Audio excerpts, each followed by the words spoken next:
Hey guys, what's up? It's Brandon here, Bearded Mountain Man, Western North Carolina.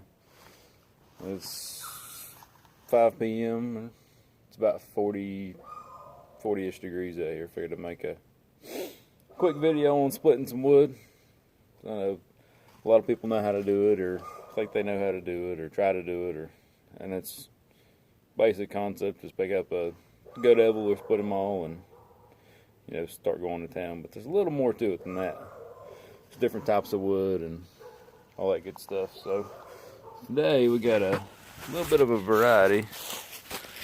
So we got some, like that's hickory or ash, some cherry, piece of locust, another piece of ash. Cherries, they're all hardwoods. Cherry gives you that dark red color when you split it. This ash here is it's a little older. Got a big limb sticking out. Well, used to. So then, right here you can tell that how that grain structure is going to be on the inside, whereas this will be relatively straight. And you got this limb that's coming out to the side here, so that grain structure is going to be split, and that's what's going to make it fairly difficult. Is that line running right there? The grain structures from both sides kind of grow into each other and intertwine. So basically, a limb is a separate tree growing off the trunk, and this is where they meet in the middle. And a lot of people say, follow the cracks, or the natural cracks of the wood, and that's where you want to split it at, which is true in most pieces. This one's going to be the same way. It's got this small limb. Most people refer to them as knots. That's kind of what they are. It's just a difficult spot in the wood to get through, but hopefully we can get through them with relative ease, since it was a nice crisp 12 degrees this morning. But maybe they hadn't warmed up too much. This piece of locust, everybody loves locusts, wants to burn locusts. It's got one of the higher carbon contents, and it's pretty solid. It's going to be the same way with that fork in it. As you can tell, coming off the main side of it, it's still pretty solid. But that's going to be a little bit tricky to split, because you got one crack right in here that's seeping out some water from that split grain between the forks there. And then you got one tiny little crack right here to follow, but I'm going to do something just a little bit different. And I'm going to show you what kind of go devil split mauls or whatever I'm working with. So this one belonged to a dear friend of mine. He passed away unexpectedly there about 4 years ago. But it's your traditional style, 8-pound go devil. It's got a convex edge ground on it, kind of like shaped like an apple seed almost. That's your strongest edge you're gonna have ground. It's in a little rough shape, but it's not too bad. They've used these for a couple hundred years, so anything really triangular that it's got a handle on it, you can swing. It's going to split wood. But this is the one that you primarily use as a Fisker's isocore. It's an 8-pound splitting maul. It's got a 3-foot handle, 36-inch handle, so it's 10 pounds overall weight. It's got a concave grind to it, so you can see how it kind of dips in this way, kind of rolls there. And I found that works substantially on splitting knots and all that good stuff. The head's riveted onto the handle. you know, as you can tell, it's got some use to it. But these were designed in Sweden, I believe, that the edge geometry and the way the head's riveted on. But unfortunately, it was assembled or put together in Taiwan, but it doesn't really knock away from the fact that it was designed in Sweden, or that it works exceptionally well. So with that, I think we're gonna try this piece of ash first. See how that goes.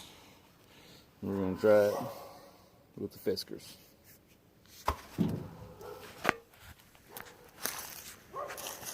See if we can get a decent little view set up here. Probably not. That's mainly because I'm working off a cell phone and first YouTube video, so nothing ever goes as planned.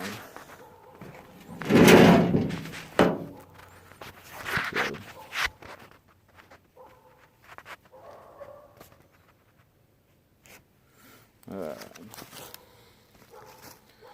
This is my little base stump. You really want to use a base stump when you're splitting, just so that the ground doesn't absorb your blows and kind of make it bounce back. So on this little guy here,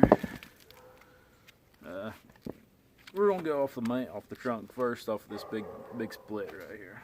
I'm actually gonna move this back just a fuzz. Try to get it leveled up. That way we can get a good swing to it.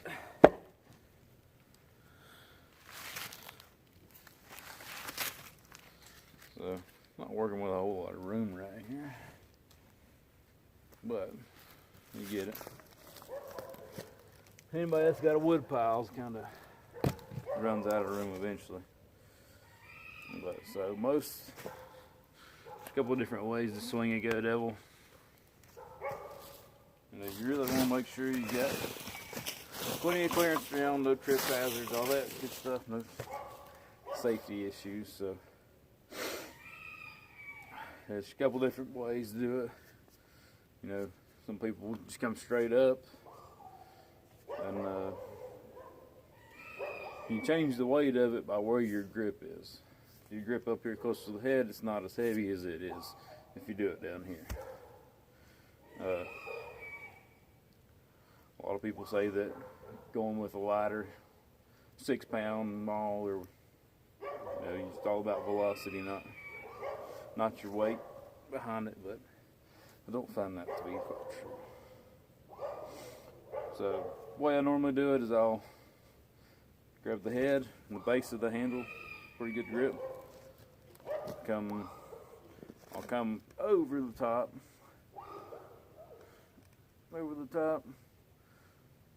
Well, you can't really see that well, so we'll tilt that a little back a little bit. So we'll come over the top, and then as it comes up, hand slides down onto the wood. And really, feet shoulder width apart, kind of square up with it. You can measure your distance, grabbing the end of the axe handle and onto the piece of wood. You got to visualize where you're going to hit and follow that, which actually leads me into another point. Wood split's different, and on this particular piece, it's got a big crack in it. Everybody wants to follow that, that's fine. I have had better luck on hitting on the edge versus hitting directly in the center. So I'll do a far away edge, near side edge, then work my way back to the far away side. And that's been a pretty solid method.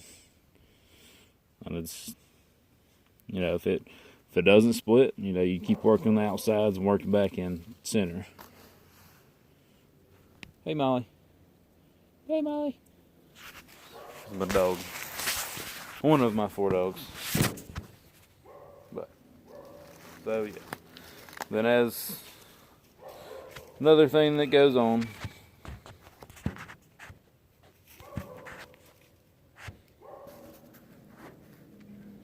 let's try to get it good here.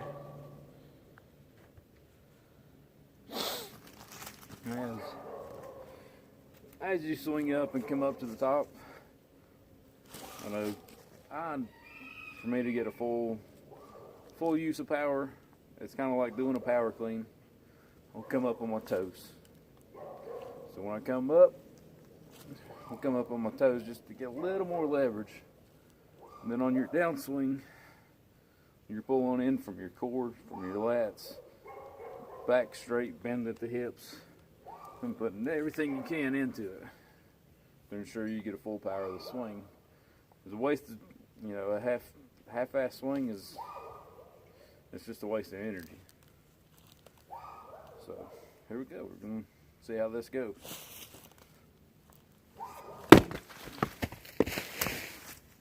So that does good. That big crack in it really helped out. It was pretty deep. So now, we'll see how straight that grain structure is right there. So we're going to try to split it this way. See if we can expose that grain structure where this limb was growing out of it.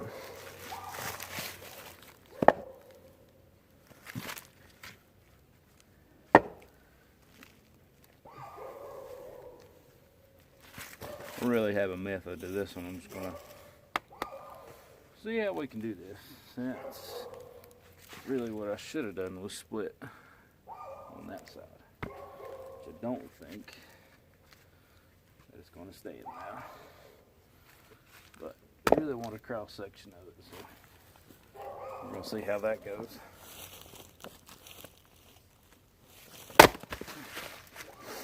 It's not bad. That, I'm telling you, that convex ground or concave ground on this head makes a world of difference. So now this is that grain structure I was talking about, where it's kind of grows into each other right here. That, and it does help. This is a fairly seasoned piece of wood. I'm pretty sure. Oh, looks like cherry. Could be ash. I'm not really sure. But that's where that crack in the bottom of it, that split, and then you had your two main trunks coming off of it pretty much. That's where it goes. So overall, not too bad. Here's the piece that made it up to it.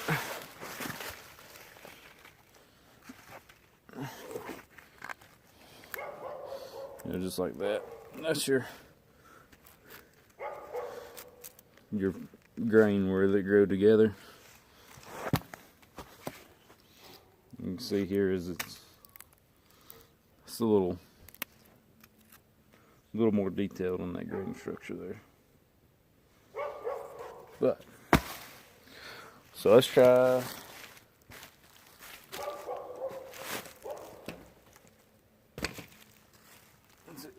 Here's a piece of cherry. Cherry's pretty solid wood. I enjoy burning cherry. It burns great. Again, it's fairly seasoned out. You see where it's had some water frozen on it. Coming seeping out, froze up. Well, it's got a big crack in it here, so we're going to turn it 90 degrees from that. Show you how that goes. And again, I'll try to shoot outside, near side, work back to center to the far side. I don't think it's going to take that. This is probably another one-hit split, which is what we like. Shoulder width apart, up top, come up on your toes. Bam. Not too shabby, but it is still frozen through the center. Love the smell of cherry too. definitely smells good. But hitting off that center line didn't really make that much of a difference. And like any other piece of wood, once you get it split once, it'll keep splitting. So.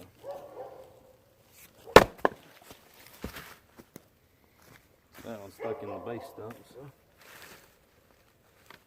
overall not too bad.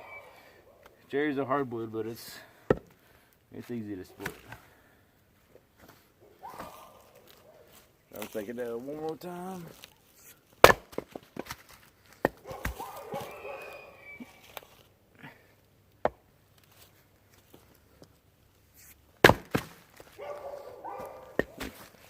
Not too bad. This is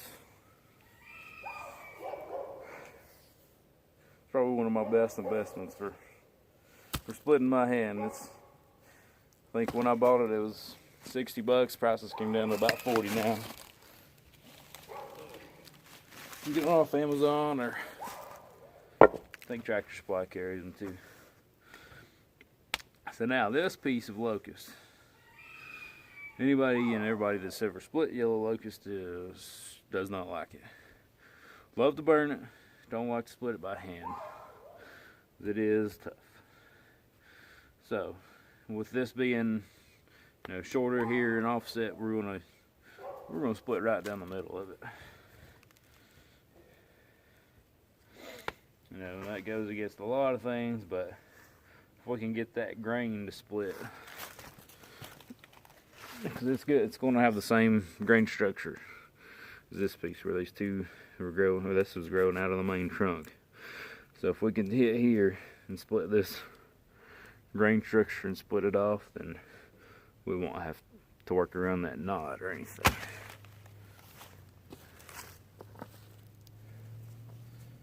So, shoulder width up top. Come up on your toes, you need all the power you can get for this one. Not too bad. That first hit,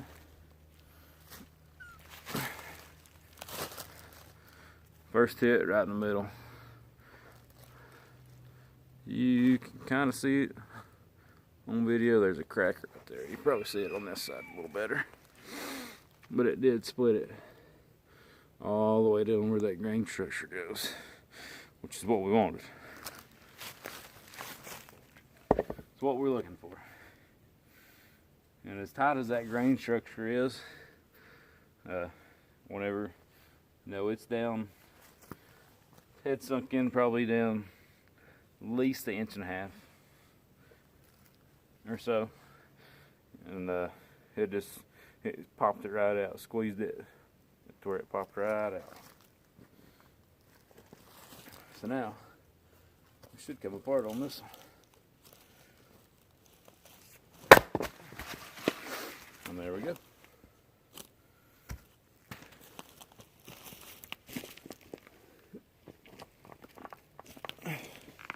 But that's the other thing too, is you see how tight that structure was, how ingrained it is into itself. This one is not as, I wouldn't say as difficult, but just kind of the way that's growing up around it creates kind of a weak point for splitting knots. So we'll take this one and we're going to split it this way. We'll turn it and split it this way, see if we can get a tougher swing out of it. But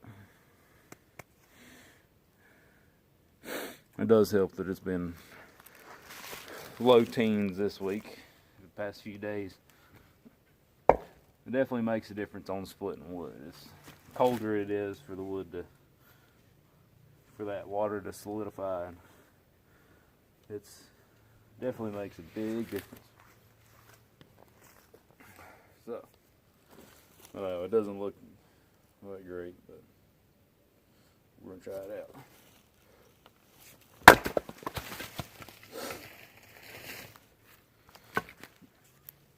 So, splits with relative ease. Like I said, how that grain's intertwined in it right here. That's what makes it difficult. But when it's, 10 degrees outside and everything's frozen, not really that bad.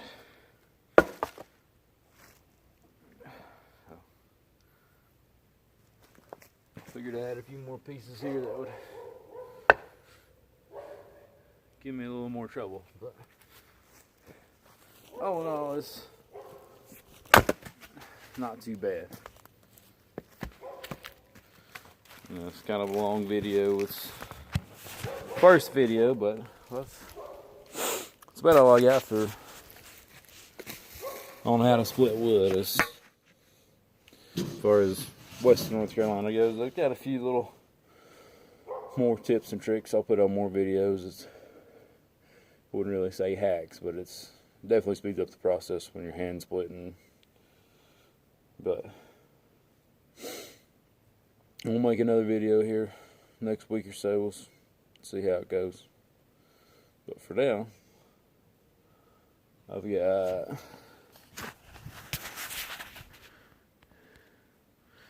see the sun setting, right? Well, it's already below that top right there. So I don't have maybe another, I don't know, 30 minutes or so that I'll actually be able to see out here. But I gotta get to work. See you guys.